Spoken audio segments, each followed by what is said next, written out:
Sunt 100 de zile în vacanța de vară, ce bine cu toți vom petrece. Deci problema anuală în vacanța de vară e că ne vom distra până trece.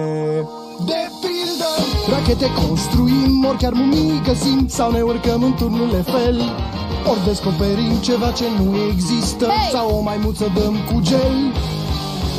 Facem surf pe val, creăm microroboți, ori creierul lui Frankenstein. E chiar aici! Găsim un bulturbreg, pictăm un continent, cu sorul meu nu mă înțeleg. Phineas! Și cum vedeți, multe avem de făcut, de acum nu timp de stat în loc. Haide, Perry! Voi stați cu noi că Phineas și Ferb, da, ei vor face tot. Voi stați cu noi că Phineas și Ferb, da, ei vor face tot. Mama! Phineas și Ferb fac o secvență de titlu! Phineas și Ferb, episodul 15.